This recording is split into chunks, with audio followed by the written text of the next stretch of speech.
انسان دنیا میں آتا ہے، شعور کی آنکھ کھولتا ہے، اللہ تبارک و تعالیٰ نے اس کے ساتھ روحانی اقدار بھی رکھی ہوتی ہیں اور اس کے نفس میں خواہشات بھی رکھی ہوتی ہیں۔ حکم اسے یہ دیا گیا ہے کہ یہ اپنی نفسانی خواہشات کو تھوڑا سا کنٹرول کرے۔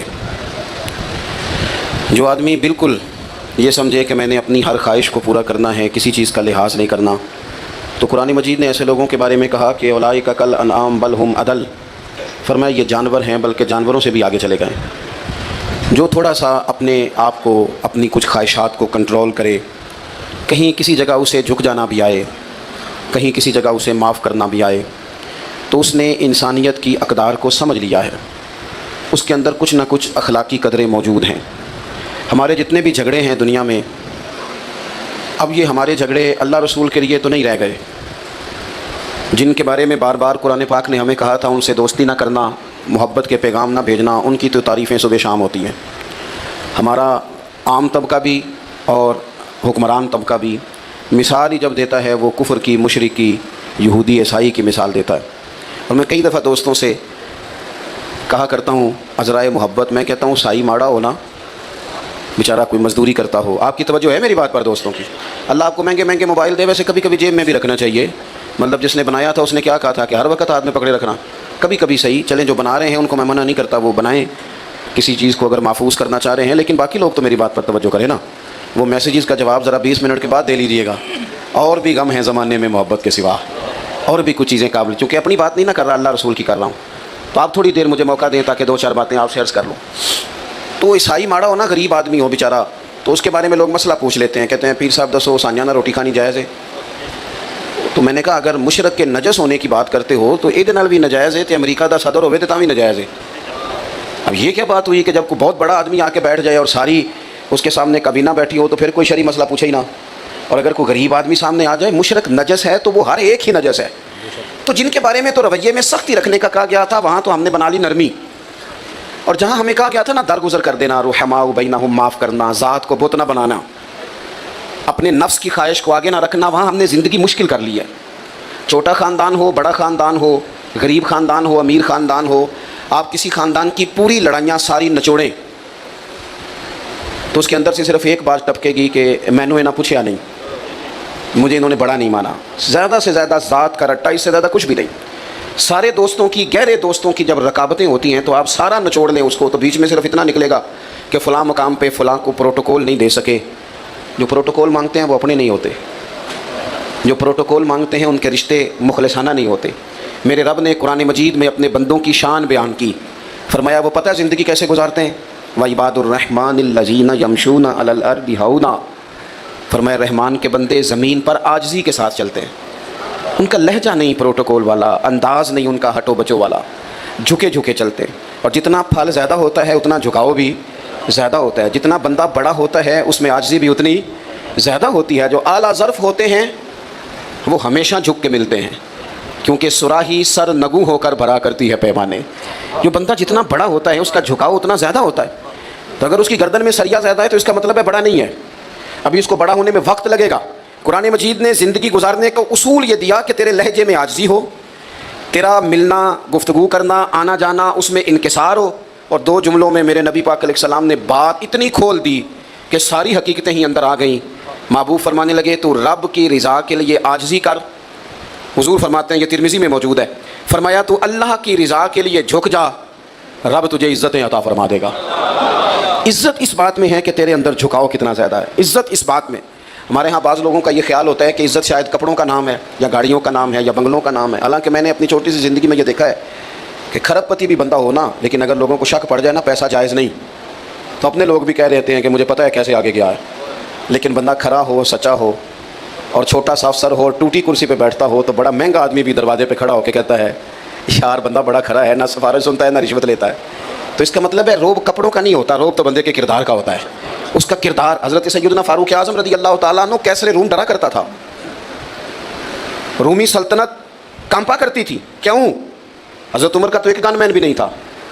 اصل بات کیا تھی؟ انہیں پتہ تھا کہ مزاج کچھ اور ہے، طبیعت کچھ اور ہے، انداز کچھ اور ہے، اور کوئی ظاہری دب دباؤ نہیں، بلکہ ایک دن بیٹھ کے تمام صحابہ نے مشورہ کیا، کہا جناب حد ہو گئی ہے، حضرت ابو بکر صدیق کے زمانے میں تو اسلام پر غربت تھی، اب تو اللہ نے بڑی وسعت دے دیا، 50 ہزار دینار صحابہ کو مال غنیمت میں ملتے ہیں اور جناب عمر کو بھی ملتے ہیں، لیکن عجیب بندہ ہے، گھر سے نکلتا ہے، مسجد سے نکلتا ہے اور گھر جانے تک سارے بانٹ دیتا ہے۔ جناب عمر سے کہنا ہے جناب حضور نے فرمایا ہے کہ اگر اللہ تعالیٰ وسعت دے تو وسعت دیکھنا پسند بھی کرتا ہے، اچھے کپڑے پہننا تو کوئی دین کی مخالفت نہیں، لیکن آپ کا وہی کرتا پھٹا پرانا تو کوئی ایسی بری بات نہیں، اچھا لباس پہننا دین اس کو پسند کرتا ہے، تو آپ کپڑے کیوں نہیں نئے سلواتے؟ بڑے بڑے وزیر مشیر آتے ہیں، ہمارے بچے جب سیانے ہو جائیں تو وہ مشورے بھی دیتے ہیں نا بڑوں کو۔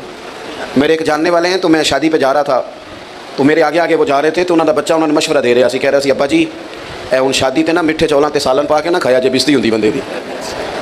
تو میں تھوڑا سا آگے گیا تو میں نے کہا پتر تو لیٹ ہو گیا، ٹائم نہ ہوندا تے سارا ٹبر ہی سیاਣਾ ہونا سی، تو ذرا دیر تجھے ہو گئی۔ بھائی اصل پہ رہنے دیں، اصل چیز جو ہوتی ہے اس میں تکلف نہیں ہوتا، اصل میں تکلف نہیں ہوتا۔ اور جب آپ کچھ چیزیں ملمہ سازی کر کے لیتے ہیں، ملمہ سازی، ہمارے ایک بزرگ ہیں وہ فرماتے ہیں، کہتے ہیں جدوں تے منڈیاں مینوں کاٹن والے کپڑے پوائے نے، میں تے ویاہ تے کدے رج کے روٹی نہیں کھادی، انہوں نے تو میرے اوپر بوجھ ڈال دیا ہے، تکلف پیدا کر دیا زندگی میں۔ حضرت عمر سے کہا جناب، سب صحابہ نے بیٹھ کے مشورہ کیا کہ فاروق اعظم سے کہنا ہے کرتا نیا سلوائیں، قربان جائیں۔ سادی زندگی کسی پر بوجھ نہیں بنتی۔ جو لوگ اٹھ کے آ جاتے ہیں نا اپنے کام سے، ان کو شوق نہیں ہوتا فوٹو کا، وہ پیچھے بیٹھ کے بھی گزارا کر لیتے ہیں۔ میرے جیسے لوگ جنہیں مسئلہ بن جاتا ہے ویڈیو میں آنے کا، ان کو تو سجنا سنورنا ہوتا ہے۔ حضرت عمر سے کہنا ہے کرتا بدلنے، پیسے کس کو برے لگتے ہیں؟ اچھا جی کہنا تو ہے، پر وہ شعر تو بتاؤ جو عمر سے بات کرے گا۔ تو حضرت ابو دردہ کہنے لگے ایک بندہ ہے نا جن کی بات عمر مان لیتے ہیں، کہا وہ کون؟ کہنے لگے مولا علی شیر خدا۔ حضرت علی کی خدمت میں عرض کی حضور بڑے بڑے وزیر آتے ہیں، وہی پرانا کرتا، آپ کہیں نا سیدنا عمر سے کرتا نیا لے لیں۔ تو حضرت علی کہنے لگے میں جو کہوں وہ مانتے ہیں، پر میں نے نا حضور کی بارگاہ میں جو سبق پڑھا ہے وہ عمر کے ساتھ بیٹھ کے پڑھا ہے، جو میں جانتا ہوں وہ تم نہیں جانتے، بات بھی تمہاری ٹھیک ہے، میں کہوں گا تو عمر مان بھی لیں گے، پر یہ والی بات میں نے بھی عمر سے کوئی نہیں کرنی۔ کہا پھر آپ بتائیں، آپ سنیں اللہ جزا دے آپ، کہا پھر آپ بتائیں کیسے کہیں؟ تو حضرت علی کہنے لگے حضرت عائشہ صدیقہ سے کہو، وہ ماں ہے مومنوں کی۔ حضرت عمر جلدی مان جائیں گے۔ حضرت عائشہ کو ساری بات سنائی، پیغام دیا، جناب عمر دوڑے آئے، اماں جی میرے لیے کوئی حکم؟ سیدہ عائشہ کہنے لگی دیکھیں اسلام میں بہترین گنجائش بھی ہے اور اللہ نے وسعت بھی کر دیا، تو نیا کرتا پہننے میں حرج کیا ہے؟ آپ کا بیٹا پہنتا ہے، باقی صحابہ لیتے ہیں، تو آپ کا وہی پیوند لگا کرتا اسی سے خطبہ دیتے ہیں، عید پڑھانے جاتے ہیں تو ننگے پیر چلے جاتے ہیں، اور رستے میں بچوں کو کھڑا کر کر کے کہتے ہیں دعا کرنا رب عمر کو معاف کر دے، کھڑا کر کر کے کہتے ہیں ولی من خاف مقام ربہ جنتان۔ تو نئے کرتے میں حرج کیا ہے؟ تو حضرت عمر کہنے لگے اماں جی کوئی حرج نہیں، میرے پاس گنجائش بھی ہے، آپ کا حکم آ گیا میں شام کو لے لوں گا نیا کرتا، پر ایک بات کر لوں؟ کہا آپ کر لیں۔ حضرت عمر رو پڑے، فرمانے لگے یہ جو کرتا پہنا ہے نا حضور کے سامنے بھی اسی کرتے میں جایا کرتا تھا۔ ابو بکر صدیق جب مجھے مشورے کے لیے بلاتے تھے نا تو اسی طرح ہم لوگ بس اسی کسی دے کچھ نہیں لگتے، نہ کوئی ساڈا دردی، اسی طرح بس باتیں ہوتی تھیں۔ اور اماں جی ابھی نا میرے پورے ملک میں غربت ختم نہیں ہوئی، ابھی سب کو نئے کرتے نہیں ملے، حکم کا میں پابند ہوں، شام کو لے لوں گا، لیکن اگر مجھے اجازت دے دی جائے کہ میں اسی طرح رہوں جو مجھے حضور نے جس جگہ چھوڑا تھا تو میری ذرا دل کو تسلی ہوگی، میں تکلفات والی زندگی اختیار نہیں کرنا چاہتا۔ حضرت عائشہ نے سنا تو چپ کر گئیں۔ جناب عمر کہتے ہیں دیر کے بعد اگر آواز آئی تو بس ان کے رونے کی آئی، فرمانے لگی جو صحابہ نے کہا تھا وہ بھی ٹھیک ہے، پر عمر جو آپ کہہ رہے ہیں وہ تو بالکل ہی ٹھیک ہے۔ دوستو الجھاؤ نہیں، جھگڑا نہیں، ذات کا پروٹوکول نہیں، خدا را مصیبت بن جاتی ہے سسر کو جب داماد کا فون آتا ہے کہ میں آ رہا ہوں۔ میں ان غریبوں کو بھی جانتا ہوں جو ادھار قرضہ لے کے پروٹوکول کا بندوبست کرتے ہیں۔ ہماری طبیعتیں لوگوں کے لیے مصیبت بن گئی ہیں، ہمارا مزاج حاوی ہو گیا ہے، ہم تو یہاں تھوڑے دن کن فی الدنیا کا انک غریب و عابر سبیل، حضور نے فرمایا تھا مسافروں کی طرح رہنا، راہگیروں کی طرح دنیا میں وقت گزارنا۔ کبھی دیکھا ہے آپ نے ایئرپورٹ پہ آپ سب سے پہلے بھی بورڈنگ کرا کے چلے جائیں ویٹنگ روم میں اور سب سے پہلے بھی بیگ آپ رکھ دیں، لیکن اگر کوئی بندہ آ جائے نا اپنی آپ کی جگہ پہ بیٹھ جائے تو آپ جھگڑا نہیں کرتے، کیوں؟ آپ کو پتہ ہے میں مسافر ہوں، فلائٹ آئی اور میں گیا۔ کبھی دیکھا ہے ریلوے اسٹیشن پہ لوگ کہتے ہیں یہ جگہ میں نے خریدنی ہے، یہاں روز کھڑے ہونا پڑتا ہے، پتہ ہے میں مسافر ہوں، ٹرین آئی اور میں۔ بس اسٹاپ پہ لوگ زمینیں نہیں خریدتے، جھگڑے نہیں بناتے، کیونکہ انہیں پتہ ہے کہ گاڑی آئی اور میں۔ اور درویش نے کہا تھا جتن جتن تے ہر کوئی کھیڈے، اوے کدے ہارن بھی کھیڈ فقیرا، جتن دا مل کوڈی پیندا ہی ہارن دا مل ہیرا۔ کبھی بندہ ہارنا بھی سیکھ جائے، 2 قدم پیچھے بھی ہٹے، کبھی وہ کہے میں کوئی نہیں باقی سارے ہیں، یہ والی بھی تو کبھی زندگی ہونی چاہیے۔ فرمایا رحمان کے بندے عاجزی سے چلتے ہیں، وَإِذَا خَاطَبَهُمُ الْجَاهِلُونَ قَالُوا سَلَامًا، اور اگر کوئی ان سے الجھنا چاہے، بحث کرنا چاہے، لڑائی کرنا چاہے تو رب کے بندوں کی شان یہ ہے کہ وَإِذَا خَاطَبَهُمُ الْجَاهِلُونَ قَالُوا سَلَامًا، اگر جاہل ان سے جھگڑا کریں تو وہ سلام کر کے گزر جاتے ہیں۔ ہر بندے سے الجھ جانا ہر بندے سے ہی بحث کرنا، ہر جگہ ہی اپنا مزاج اس طرح کا بنا لینا کہ جو میں کہتا ہوں وہی قبول کرو ہر جگہ۔ وہ عارف رومی فرماتے ہیں ایک دن نا مثال دیتے ہیں سمجھانے کے لیے، کہتے ہیں ایک دن گدھے اور گھوڑے کی بحث ہو گئی تھی۔ کس کی جی؟ گھوڑا کہتا تھا آسمان کا رنگ نیلا ہے، گدھا کہتا تھا نہیں کالا ہے۔ کئی گھنٹے بحث ہوتی رہی، بالآخر رزلٹ یہ نکلا کہ شیر کے پاس فیصلہ لے جاتے ہیں، جنگل کا بادشاہ ہے۔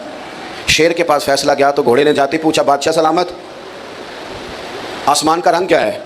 اس نے کہا بھائی تو صاف سی بات ہے نیلا رنگ ہے۔ تو کہنے لگے میں کہتا ہوں نیلا ہے اور یہ گدھا کہتا ہے کالا ہے، اور صبح سے میرے ساتھ بحث کر رہا ہے۔ کہنے لگے کتنے گھنٹے بحث ہوئی؟ انہوں نے کہا جی سارا دن ہوتی رہی۔ تو شیر کہنے لگا گھوڑے کی بات بھی درست ہے اور گھوڑے کو عمر قید کی سزا بھی ہے۔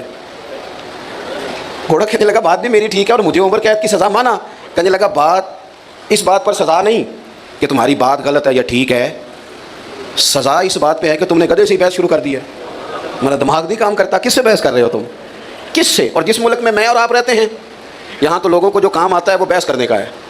ہمارے چونکہ چینل زیادہ ہیں، خبریں تھوڑی ہیں، تو 4 لوگ رات کو مختلف پارٹیوں کے بٹھائے جاتے ہیں تاکہ قوم کو پوری طرح تقسیم کیا جائے، پوری طرح 4 مختلف لوگوں کی رائے لو، جتنا جھگڑا زیادہ ہوگا اتنا پروگرام زیادہ دیکھا جائے گا، تاکہ قوم زیادہ سے زیادہ تقسیم ہو، الجھاؤ ہو۔ ہر جگہ بحث ہوگی، کوئی ایک بیانیہ تو ہو جانا چاہیے ایک جیسا، ہر جگہ بحث۔ نکل آئیں، الجھاؤ نہ زندگی میں پیدا کریں۔ اتنی ٹانگیں نہیں ہمیں پھیلانی چاہیے کہ جاتی دفعہ بندہ اکٹھی کرنا چاہے تو پھر اس سے اکٹھی نہ ہو سکے۔ اتنے جھگڑے بندہ کر لے زندگی میں کہ وہ جاتی دفعہ معافیاں بھی لینا چاہے تو اسے معافیاں بھی میسر کہاں جائے معافیاں لینے۔ کچھ تھوڑا سا نا انسان کو کہیں درگزر کہیں چھوڑ دینی چاہیے بحث۔ حضرت عمر بن عبدالعزیز بادشاہ تھے، اور آج کل تو جمہوری حکمران ہوتے ہیں نا، 4 ٹانگیں کرسی کی ہوتی ہیں تو ایک نہ ایک کامتی رہتی ہے، لیکن وہ لوگ مطلق العنان ہوتے تھے، بادشاہت تھی ان کے، اطاعت کے حلف ہوتے تھے۔ اتنا بڑا آدمی باہر رات کو نکلے ہوئے سیر کے لیے، 2 سپاہی بھی ساتھ ہیں، تو ایک آدمی نا کھیتوں کو پانی لگایا تو رستے میں ہی سو گیا ہے۔ سو جاتے تھے ہمارے پرانے بزرگ دیہاتوں کے نا، وہ کھیت میں ہی سو جاتے تھے۔ تو حضرت رات کو لوگوں کی خبر گیری کو نکلے۔ حضرت عمر بن عبدالعزیز 39 سال عمر پائی ہے انہوں نے، 10 سپارے بھی روز پڑھتے تھے قرآن پاک کے، 2-3 ہزار بار درود شریف بھی پڑھتے تھے، 5 سپارے قرآن پاک روز پڑھتے تھے، 10,000 تک درود شریف جاتا تھا، قوم کا خیال بھی رکھتے تھے، اور خزانے سے تنخواہ نہیں لیتے تھے، ٹوپیاں سی کے گزارا کرتے تھے۔ عمر کتنی پائی؟ 39 سال۔ ہمارا 30 سال کا بچہ بھی کوئی ارادہ ہی نہیں کرتا کرنا کیا ہے، 40 پورے نہیں ہوئے دنیا بھی چھوڑ گئے۔ ہم تو پروگرام ہی نہیں بناتے، ساری زندگی عام دام برسرے مطلب گزر رہے تھے۔ تو اس زمانے میں لوگ لکڑی کے جوتے پہنتے تھے، بزرگ سوئے ہوئے تھے۔ حضرت عمر بن عبدالعزیز کا پیر بابا جی کے پیر پہ آ گیا۔ جب اچانک ٹکر ہوتی ہے تو ایک مخصوص جملہ ساری دنیا ہی بولتی ہے کہ اندھے ہو، تب یہی لفظ بولتے ہیں۔ تو اس بزرگ نے بھی یہی جملے کہا، حل انتم العاما، کیا آپ اندھے ہیں؟ اب کسی جگہ پہ اگر آپ نے الجھاؤ پیدا کرنا ہے کہ وہ مجھے کہہ دیا، تو میں جانتا ہی نہیں، تینوں میرا پتہ ہی نہیں، تو پنڈوں آ کے پوچھی سڑک تو تینوں بندہ کہا جڑ کے آئے گا۔ او پئیاں دس دیاں قبراں جنہاں تے پھل پئے، ادھروں کوئی بھی نہیں آمدا تے ادھروں لکھاں گئے۔ کہا جناب پیر پہ پیر آیا تو آپ اندھے ہیں؟ اب یہاں تو بندہ جناب اڑ جائے کہ مجھے کہہ دیا، اور یہاں پھر معاف کر جائے۔ حضرت عمر بن عبدالعزیز بس یہی موقع ہوتا ہے، فوراً ہنس پڑے اور ہنس کے کہنے لگے نہیں مجھے نظر آتا ہے۔ بس سوال کا جواب ہو گیا۔ وہ جو کیتلی ہوتی ہے وہ چائے سے ہمیشہ زیادہ گرم ہوتی ہے۔ وہ جو 7 گن مین تھے نا، انہوں نے تلواریں نکال لیں۔ اور تمہیں کیا ہوا؟ کہنے لگے اس نے گستاخی کیا، گردن اڑائیں گے۔ اب فرمانے لگے بابے نے تو کوئی گستاخی نہیں کہا، حضور آپ کو اندھا کہا ہے۔ اس لیے شیخ سعدی فرمایا کرتے تھے لکڑی کو گھن کھا جاتی ہے اور بڑے لوگوں کو خوشامد کھا جاتی ہے۔ خوشامدیوں سے کبھی مشورہ نہیں لینا چاہیے، غیر جانبدار آدمی سے رائے لے۔ حضرت عمر بن عبدالعزیز سے کہنے لگا آپ اندھے ہیں؟ فرمایا نہیں نظر آتا ہے۔ وہ جو 7 گن مین تھے کہنے لگے حضور اس نے گستاخی کی ہے، اس کو قتل کرنا ہے۔ تو حضرت عمر بن عبدالعزیز فرمانے لگے بابا تم سے باتیں کر رہا تھا مجھ سے کر رہا تھا؟ کہا حضور باتیں تو آپ سے ہی ہو رہی۔ تو فرمانے لگے نادانو، انہوں نے تو ایک سوال پوچھا ہے کہ آپ اندھے تو نہیں، تو میں نے جواب دے دیا نہیں مجھے نظر آتا ہے، اس میں لڑائی والی کون سی بات ہے؟ تو بات ختم ہو گئی۔ تو زندگی میں الجھاؤ نہیں پیدا کرنا۔ اور آخری بات یہ کہ والذین یبیتون لربہم سجدا وقیاما، دن اس طرح گزاریں کہ عاجزی سے، اور رب کہتا ہے رات میرے بندوں کی سجدے میں گزرتی ہے یا قیام میں گزرتی ہے۔ ڈپریشن کے، ٹینشن کے، ذہنی دباؤ کے مریض تیزی سے بڑھ رہے ہیں ملک میں، اور بڑے بڑے مہنگے جا کے وہ موٹیویشنل اسپیکر سے سبق پڑھتے ہیں، وہ کہتا ہے مراقبہ کرو، یہ کرو وہ کرو۔ اسلام سبق دیتا ہے کہ تھوڑی دیر رات مصلے پہ بیٹھو، اور میرے نبی پاک علیہ السلام نے فرمایا اپنے دکھ دنیا داروں کو نہ بتانا تمہیں رسوا کر دیں گے، سیٹھوں نوابوں کو نہ بتانا پریشان ہو جاؤ گے۔ فرمایا اپنے دکھ اپنے رب کو بتانا، جلدی کرے یا دیر سے کرے اللہ تمہیں سب لوگوں سے بے نیاز کر دے گا۔ جس طرح آپ کے موبائل کو چارجر کی ضرورت ہے، اسی طرح روح اور دل کو مصلے کی ضرورت ہے۔ اپنی عبادت میں کبھی کمی نہ کریں، یہ بند کر کے موبائل 5 منٹ بیٹھے لمبی لمبی دعائیں مانگے۔ کافر ساری رات بدر کی صفیں سیدھی کراتے رہے، اور اللہ کے رسول ساری رات مصلی پہ بیٹھے رہے، ساری رات حضور نے دعا مانگی۔ حضرت صدیق کہتے ہیں ساری رات رب کو منایا، تو صبح پھر پیغام آ گیا وَلَقَدْ نَصَرَكُمُ اللَّهُ بِبَدْرٍ وَأَنتُمْ أَذِلَّةٌ، فرمایا یہ جو تمہیں کامیابی ملی ہے یہ رب کی مدد کی وجہ سے ملی۔ اللہ جائے تو ساری چیزیں ٹھیک ہو جاتی ہیں، اور اگر مدد الہی نہ ہو تو انسان پیچھے رہ جاتا ہے۔ اللہ تعالی ہم سب کو عمل کی توفیق عطا فرمائے۔ آخر دعوانا الحمد للہ رب العالمین۔